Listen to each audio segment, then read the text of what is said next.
This is the human side of healthcare, where we explore all aspects of today's ever-changing healthcare environment. Brought to you by the Dallas-Fort Worth Hospital Council and featuring CEO Stephen Love with co-host Thomas Miller. Now, let's make healthcare human again. Welcome to the human side of healthcare. Delighted you're with us today. And today we want to talk about diabetes burnout with Betsy Richter-Gifford, who's a diabetes care and education specialist at Texas Health Resources. But you know, Thomas, before we start talking to Betsy, did you know some of the statistics associated with diabetes in this country? Kind of blows your mind, really. We looked them up, and here's the scope of it. 40 million people nearly in the United States, according to the CDC's numbers, have existing diabetes. But Steve, nearly 100 million people are what they call pre-diabetic. It's a huge number, and as you might anticipate, billions of dollars spent in the treatment of diabetes every year in this country. And here's another twist on that is very relevant to your position at the hospital council, is how much money that costs corporations every year to pay for the management of their employees who are treating diabetes. So, Thomas, we've kind of set the stage for that, but we're going to bring in Betsy to talk about burnout related to managing diabetes. Betsy, welcome to the program. Thanks for having me. What is diabetes burnout? What is your definition? Diabetes burnout happens when you grow tired of managing your disease, and in some cases, people will neglect their self-management skills. When you feel discouraged and frustrated and you stop monitoring your blood sugar and even skip doctor's appointments, diabetes burnout can be unique to each person, and it can come in many forms. Some people may feel sick and tired of just doing everything that comes with managing diabetes, while others just don't care about their diabetes anymore and want to give up. Some people have described it as hitting a wall. It may happen to most people living with diabetes, often even after years of good self-management. You know, I know that many chronic illnesses probably people, as you say, hit the wall. Can we learn from other chronic illnesses on how people can deal with day-to-day activities and how it affects them? You know, I think all chronic illnesses have a self-care component. So when you're living with a chronic disease, it requires constant attention, 24 hours a day, 7 days a week, 365 days a year by the person living with it. And with diabetes, you're constantly juggling factors that impact your blood glucose levels in order to maintain your blood sugars in the target range. And so there's never a real break when you're living with diabetes or other chronic illnesses.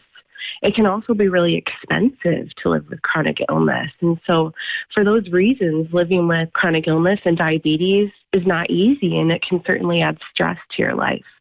So again, I think it's important to focus on coping and managing that stress because we know it exists in chronic disease.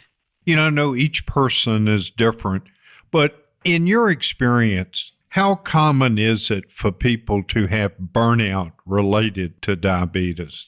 So I read in one study that it said more than 1/3 of adults that live with type 2 diabetes pointed to burnout as a barrier to following their diabetes management plans. And I mean, I think everybody living with diabetes will experience diabetes burnout at some point during their journey. And I think it's important to remember feelings of diabetes burnout are very common. They're perfectly normal and certainly something that you can overcome or manage. I think the longer you have it, the more prone you are to encountering it. I also find that patients dealing with other life stressors are particularly prone to develop diabetes burnout. And the end of the year holiday season tends to be a challenging time too for people living with diabetes as well. You know, while you mentioned 1/3 of the people experience it, and we certainly understand it, but that does add to poorer outcomes for the patient. It's more expensive.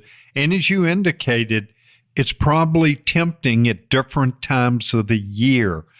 Do you have any advice as you approach holidays on how to relieve the stress of burnout?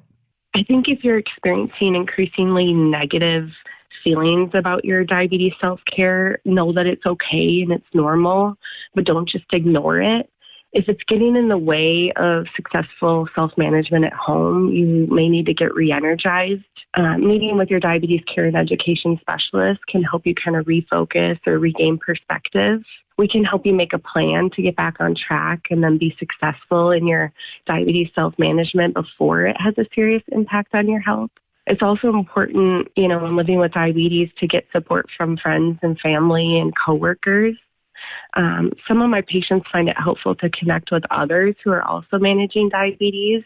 And so you can find encouragement, insight, and support from others by joining local diabetes support groups or connecting in the online communities that exist.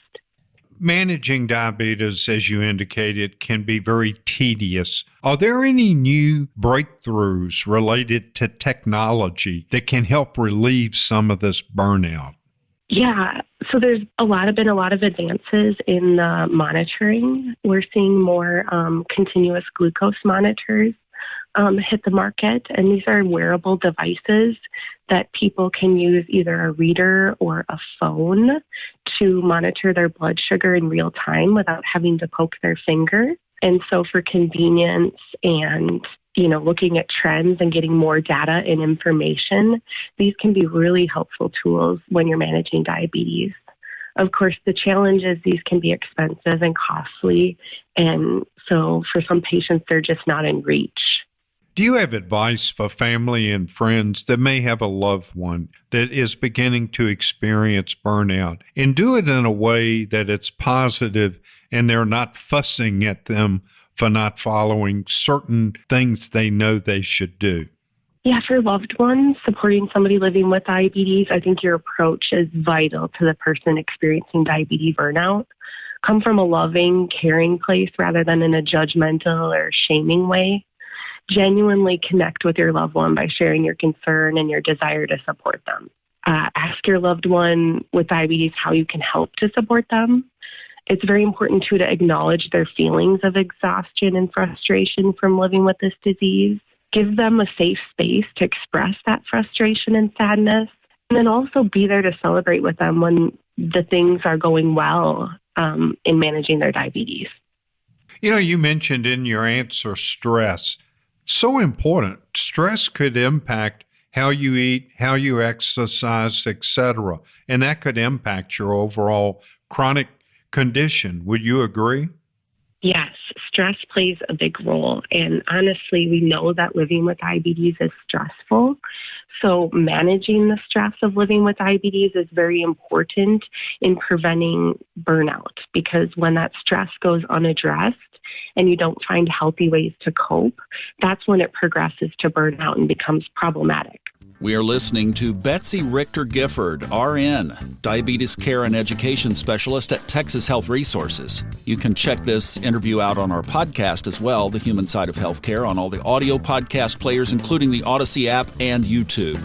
When we come back, people with diabetes, how should they be compassionately addressed? Next on The Human Side of Healthcare. This is the human side of healthcare, where we feature healthcare's hottest topics and what our North Texas area hospitals are doing to make healthcare human again. Welcome back. We're continuing our conversation about what could impact up to 40 million adults in the United States currently, another 100 million potentially. We are talking about diabetes, specifically burnout, managing it. Our guest is Betsy Richter-Gifford, Diabetes Care and Education Specialist at Texas Health Resources. And we start this segment with a very important and timely cultural question. Betsy, this is the human side of healthcare, and you've brought out so many good points. You meet people where they're at. You do everything you can to help them as far as dealing with burnout. Wouldn't you say, to help remove the stigma, we should stop saying an individual is a diabetic, but rather this is a person and an individual that's dealing with diabetes?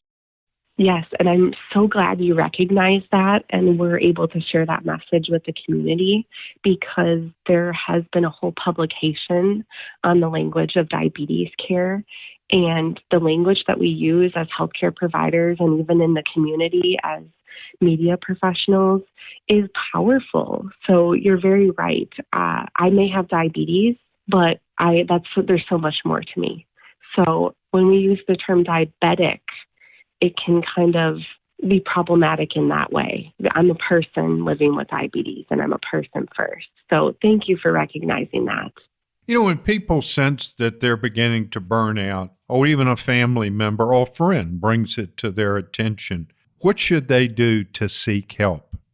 You know, I always encourage people to talk with their healthcare provider. I'm certainly an advocate for engaging with a diabetes care and education specialist, because we're really the expert in this disease. I try to help my patients identify what their personal motivators are for diabetes self-management. I find that they're more successful when they connect diabetes self-care to something in life that's meaningful for them. For example, if a patient sees that their focus and coordination is better on the golf course when their blood sugars are in the target range, that can make a huge difference in serving as a motivator or a motivator for them. As diabetes professionals, we try to help people living with diabetes stay motivated rather than strive for perfection. We help people identify their barriers and then find ways to overcome them. And we have a whole team that helps support people living with diabetes on their journey. And we focus on meeting people where they're at and then coming up with ways to support them as an individual. I also think support groups and online communities are very helpful to engage with others who are experiencing sometimes the same challenges. In your experience, would you say that diabetes burnout is more impactful to younger people, middle-aged people, or older people? You know, I don't think diabetes burnout discriminates. I think that it can happen to all of those people. Your younger population often has what's called type 1 diabetes. And in type 1 diabetes, your body makes no insulin. So you have to do the work of managing all insulin produced by the body. And so that can be sometimes more intense in terms of managing. But, you know, I think everybody experiences burnout. Diabetes can be very exhausting regardless of what kind of diabetes you have. Betsy, this is Thomas. I'm curious, where does depression factor in with diabetes burnout? People often ask when we talk about diabetes burnout, what the difference between diabetes burnout and depression is. And while there can be overlap between the symptoms of depression and diabetes burnout, the main difference is that diabetes burnout, the feelings are specific to diabetes. Whereas with depression, the feelings of sadness, frustration, and hopelessness stretch to all areas of your life. So if you think you may have depression or diabetes burnout, ask for help. I want people to know you're not alone. Talk with your healthcare professional to figure out the root of the problem and find ways to cope. Yes, absolutely. And there are ample resources at all of our hospitals across the Metroplex. Well, kind of a cousin to that, you know, so many things on social media are just so aggressive and so mean. Do people with diabetes face self-criticism as well? Is that also part of diabetes burnout? I'm so glad you brought this topic up. There is an immense stigma in our society surrounding diabetes, and that has a huge impact on the patient's self-management. And as a system, we're working very hard to combat that. It's so important that you approach patients when managing a chronic disease like diabetes free from stigma approach that's hopeful, that's empowering.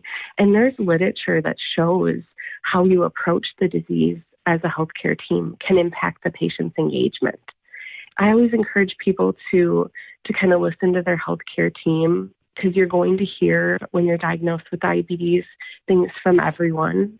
And some things will be helpful, but sometimes things can be hurtful. And I know there's a lot out there on social media When I educate the new nurses, I share with them on Instagram, if you look up the hashtag diabetes, the number one photos are all food. And so again, these kinds of things are woven into, our society. And I meet all the time a new diagnosis patient who has so much shame and is so scared of this label because of the stigma that exists within society. And they feel shame and self-blame because they have diabetes. And that is not helping. That's not helping people move forward with management. Absolutely, it's not. And yet, I have a friend, he's given up. Is that common? And again, I think that can be bred by some of that stigma. I think it can be bred maybe by burnout. And again, I think it's important to process those feelings. And a lot of patients don't get the opportunity to process those. And those are important to process because then you can move forward with self-management. That's the goal with diabetes, is always management. If you're stewing in that initial reaction of self-blame and disappointment and sadness and those kind of things, it's very important to work through and process those things so that you can move forward with management going forward and have hope. I think when I meet a new diagnosis, that is my number one goal, is to instill hope for them. Their life is not over. We can manage this and we're going to work together. You're not alone, and we're going to support you on your journey, because it is a journey and there's going to be ups and downs. That really is the deal, isn't it? You do have a team. You can do this. Yes, exactly. And as I said, we're big on partnering and meeting people where they're at. We come from a very non-judgmental place. Each individual is unique and each patient's journey with diabetes is unique. And I think it's very important to spend the time with a diabetes care and education specialist, because I think as a profession, we do a really good job at meeting people where they're at and coming from a place of helping you navigate life with diabetes in a real and candid way so that you can be successful.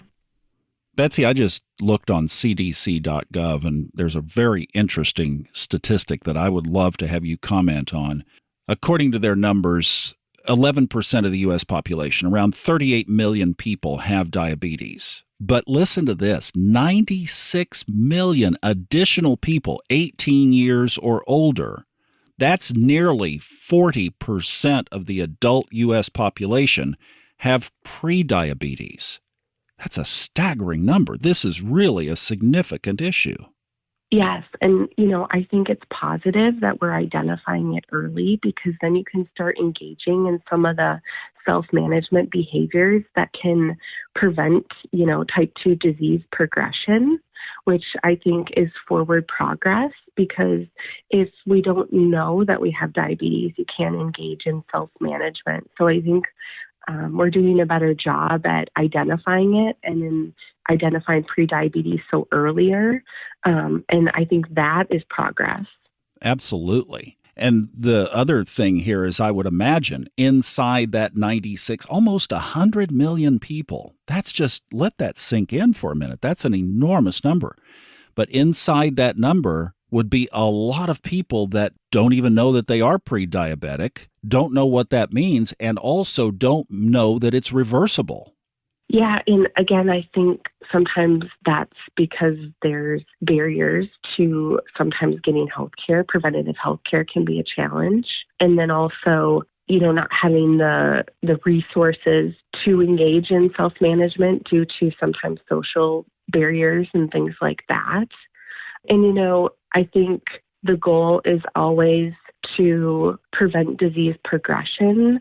However, I think it's always something that you have to keep an eye on for the rest of your life.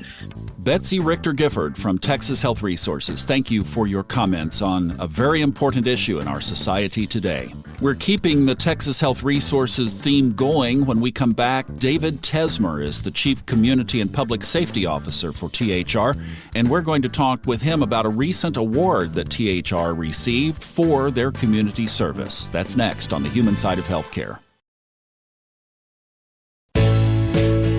Welcome back to the human side of healthcare, where we explore how to take better care of your health so you can live a happier, healthier life. With DFW Hospital Council CEO Stephen Love, along with Thomas Miller. Welcome to the human side of healthcare. Delighted you're with us today. You know, all the hospitals on the human side of healthcare do community work, and there are a lot of efforts to help improve the health of the community. One of the systems, Texas Health Resources, was recently recognized by the American Hospital Association when they received a very coveted award. It's the Foster G. McGaugh Prize Award that's given to a health system annually that does tremendous work for the health of the community. We're delighted we've got David Tesmer with us today. He's the Chief Community and Public Policy Officer for Texas Health Resources. David, welcome to the show.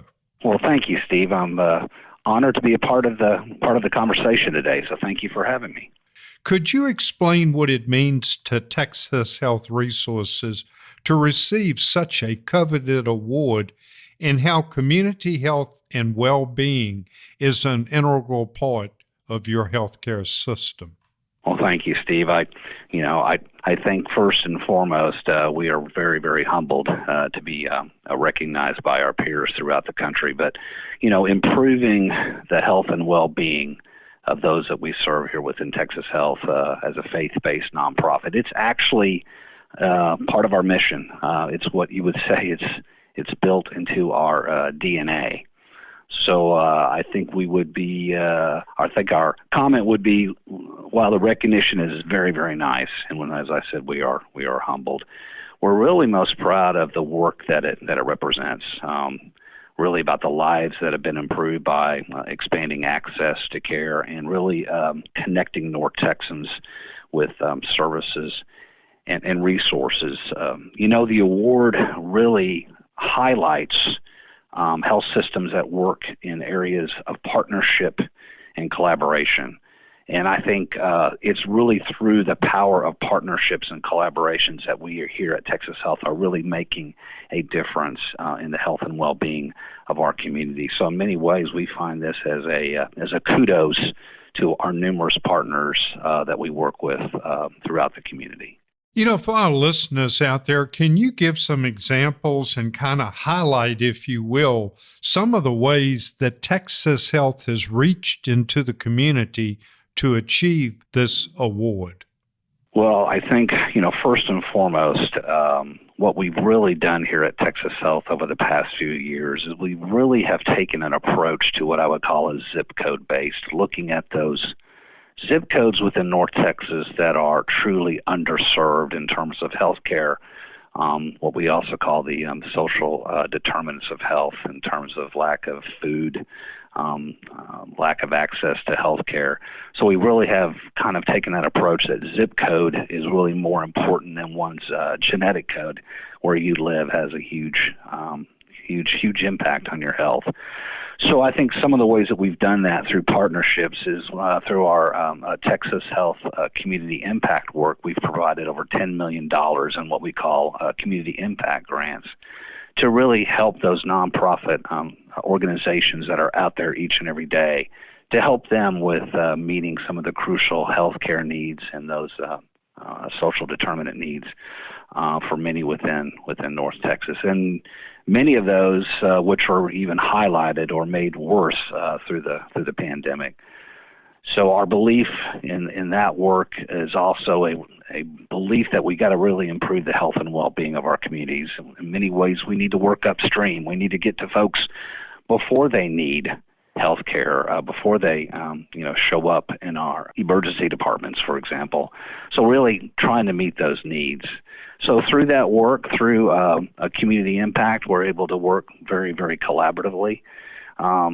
I think that is one of the most recent ways that we have really tried to work in partnership and provide those funds directly to those organizations that have been there for years, that will be there for years, and our work is just to help provide the support that they need to be sustainable and to make what I would say a measurable impact in improving the health and well-being of those communities. We're talking with David Tesmer. He's the Chief Community and Public Policy Officer for Texas Health Resources, which recently received a prestigious award for community service by the American Hospital Association. It's the Foster G. McGaw Prize, and it recognizes hospitals that have distinguished themselves through efforts to improve the community health and well-being of the markets they serve. And obviously, North Texas is the beneficiary of this service, and we're proud and privileged to have Texas Health Resources as part of our hospital community. We congratulate them for this special recognition. Steve? You know, David, as you look into your crystal ball, what do you see in the future, next 5 years or so, regarding these topics? Steve, I think the thing that's first and foremost is we are blessed within North Texas to have a thriving economic environment that really is what is attractive to businesses and individuals moving to the area. So important. But I think what is also important that goes hand in hand is this is just not about the economic vitality of North Texas. It's also about the health and well-being of North Texas, which has an economic impact, if you will. With Texas leading the nation in the number and percentage of uninsured, we have to realize that along with this growth in the population also becomes a growth within need for resources, for help. And so one of the things that I think we need to maintain a commitment to, and this is a commitment that needs to come from not just healthcare, but from the entire business community, from our leaders and our community stakeholders, is the vitality and the health and well-being of North Texas is really incumbent upon us understanding that we cannot let health and healthcare and health access be on the back burner. It needs to be an important part of our priorities within North Texas and within the state. So with that growth comes a lot of great opportunities, but also challenges that we need to meet around health and well-being and healthcare access. Are there other things that Texas Health Resources has doing or other work in this area other than just grants? Well, Steve, I think that's a great question. I really appreciate you asking it because, we do want to engage with our community and our residents where they live, where they work, where they play, and even where they pray. So as a faith-based nonprofit system, we have been engaged for many years in what we call our faith community nursing program. It's a way that we partner with all faith communities, very, very diverse, actually over 125 faith communities, touching probably more than 175,000 lives each year. And we do that by helping provide support to that faith community around health screenings, vaccination clinics, education events, and support groups. And then I think another great example of some of the work that we've done around health and well-being, you may have heard about our Blue Zones project in Fort Worth. That has been a really wonderful program that we started back in 2014. And, simply put, Blue Zones project is a community-led kind of a grassroots well-being program and initiative by working with businesses, schools, restaurants, grocery stores, neighborhoods, homeowners groups, true community groups. We've been able to work on improving the health and well-being of Fort Worth neighborhood by neighborhood, really working on targets to really engage individuals and organizations to improve the health and well-being. So I think a great example of that, Steve, is in 2014, Fort Worth had an equivalent ranking in terms of the Gallup National Health and Well-Being Index. Fort Worth was 185 out of 190 of the metro areas that report. Since we've worked together in collaboration with many partners, the city of Fort Worth has undergone a really neighborhood-by-neighborhood transformation. David, prevention always is the best. If we can prevent someone from needing treatment, that's really the optimum. You've talked about what you're doing as you reach into the community. You want to prevent as many chronic illnesses as possible, and you want to prevent the people that really have social drivers of health of coming to the hospital. So we congratulate you on the Foster G. McGaw Award and for what you're doing for the community. So I'm going to let you have the last word. Well, thank you, Steve. I think once again it goes back to the fact that we are truly blessed within North Texas to be able to have a community, a regional community that really does take volunteerism, providing help and giving back as I really think one of the true shining moments or stars of this community is the fact that we all work together. And I think what we want to be able to do at Texas Health is to be able to work with those groups and those individuals and those other businesses that are out there each and every day making a difference. So it's a blessing to be able to serve and be a part of North Texas. And for that, we will continue to work together. And so I think that would be my last comment, and I appreciate you asking.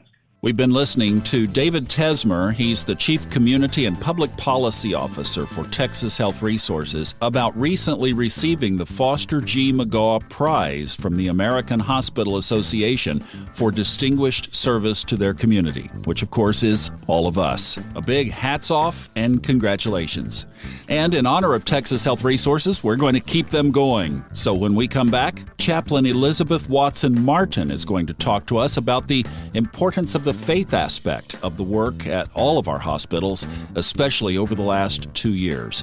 Chaplaincy in medicine, next on the human side of healthcare. Covering the healthcare topics that matter most to North Texas. This is the human side of healthcare with DFW Hospital Council CEO Stephen Love, along with Thomas Miller. Welcome to the human side of healthcare. Delighted you're with us today. And today we want to talk about how when you're in a hospital, you get faith and spiritual support in addition to the medical treatment. We've got Reverend Elizabeth Watson Martin with us. She is a Vice President of Faith and Spirituality Integration at Texas Health Resources. We're delighted to have you with us, Reverend Martin. Welcome to the show. Thank you so much, Steve. I'm so happy to be here with you today. You know, for our listeners who may not quite understand the role of a hospital chaplain, can you talk a little bit about what the role is and how it's changed over the years? Absolutely. And I want to thank you, first of all, for the opportunity to share about the contributions of professional healthcare chaplains. And of course, a little caveat, I'm going to be primarily sharing through the lens of Texas Health's pastoral care services. And for those who don't know, Texas Health is one of the nation's, and I believe it's the second largest faith-based health system. So I am so blessed to be part of the Texas Health care team and provide that holistic care. Health systems that prioritize holistic care, that is, they really understand and appreciate that people are more than just bodies. We also come with minds, and we have a spiritual component. Those health systems, they not only assess and attend to what's going on in the body, what's going on physically, but they also assess and attend to what's going on mentally and spiritually. And so most of your health systems now that offer chaplaincy services are offering a spiritual risk screen and then an assessment to help us know if patients are particularly vulnerable for poor health outcomes because they don't have the adequate inner and relational resources to help them cope. And anytime a person is admitted to a hospital, it is an anxiety-evoking experience. There's nothing like a health crisis to remind us of our own human limitations, our own frailties, and ultimately our inability to have control over all of our outcomes. So healthcare chaplains are really attending to those things. And, in the years past, there might be a faith-based hospital and it would really hire, exclusively Methodist chaplains if it was a Methodist hospital, or exclusively Catholic chaplains if it was Catholic. But more and more we find that health systems, they don't hire by religious affiliation. They hire by folks that have gone through some really in-depth training and education to help meet people of all faiths deal with the innate spiritual, existential questions and crises that come when you bump up against those human limitations and realities that we often don't think about day to day. You mentioned a good point that you deal with different religions. So why is it important to establish a common thread with the patient when offering spiritual care? Steve, that's a great question, because our patients are all vulnerable when they come into the hospital. They're anxious, they're facing a lot of unknowns, they're hoping for the best outcome, but they know they don't have ultimate control over those things. So you always want to meet them with respect and hear what their needs and what their questions are. Our chaplains, as well as really everybody in the discipline of healthcare, is coming to hear what the patient and what the family needs. And so when there is a determination through a screen that a person really would like to have some support, some spiritual support to help them through this hospital experience, we come in, we don't represent a particular faith tradition, but we're listening for what is the particular existential crisis or faith crisis that they're going through. How do they understand it? And usually it's because their understandings don't match up with or feel adequate to deal with the crisis that they're going through. So we meet them and try to journey together with them, leading often to help them use those resources, maybe to make new meanings or maybe to shore up what they already have to get them through and advance in their own spiritual self and strength through that experience. We mentioned earlier about how you deal with people from various religious backgrounds. Do you face sometimes people that really have a serious medical condition and they're agnostic or even atheists that require your help and your support? How do you deal with that? Well, we are certainly available to people of all faiths and no faith, although a way I understand that is that it's really a life orientation that we put our trust in, and everybody has one. But, Texas Health and really other hospitals, they don't force care on people if they don't want it. But if we do have a request for support, we're there to be with them, and we don't bring anything to put on them. But again, we listen to what their need is, and we explore with them and hear how their life outlook is providing them support or comfort or meaning through this crisis that they're going through. And I always say, if it ain't broken, don't fix it. But if they're sensing that something's not quite right, it's not meeting that need, we explore with them, chaplains explore with them, what would they like and what are they open to see how they can perhaps get that need met. And we walk with them and support them in those decisions. So let me ask you this, because Thomas and I always try to focus on the positive. Would you say now things are on the upside? People are more upbeat? People are more optimistic? What is your sense as a chaplain? Well, I definitely think there is a big sigh of relief here. We have been in a nice lull for a while as far as COVID is concerned, but we still have bated breath because we don't know what might come around the corner. We are so grateful for the community support that we received throughout the pandemic. it just came from all corners.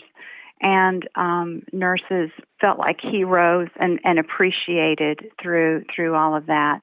So we do have hearts full of gratitude. There is some lingering grief, though. Honestly, our frontline healthcare workers really struggled with seeing so many deaths, especially those in COVID units, people dying alone without their family members, even though we did offer resources for families that wanted to come in and be with their loved ones as they were actively dying, addressed, of course, safely, and ways to protect them and the community from contracting the disease and passing it on to others. But there still are lingering effects from that with nurses, and as it has been throughout the nation, there were many nurses or those employed in healthcare who decided that they didn't want to stay during the pandemic. And so our nurses and others have been grieving the loss of those beautiful team members that they had that walked away during that time, and then increased the work that they had to do during the pandemic. This has been Reverend Elizabeth Watson Martin from Texas Health Resources telling us about the very important chaplain program that has been so critical, especially over the last 2 years. Steve? You know, Thomas, what a great show today. We learned so much, and especially the way our hospitals give back to the community. Speaking of giving back to the community, all of our hospitals encourage you to please give blood. We really put a focus in June to give blood. In fact, many people travel and take vacations, so give blood now before you hit the road. Join us next Sunday for the human side of healthcare.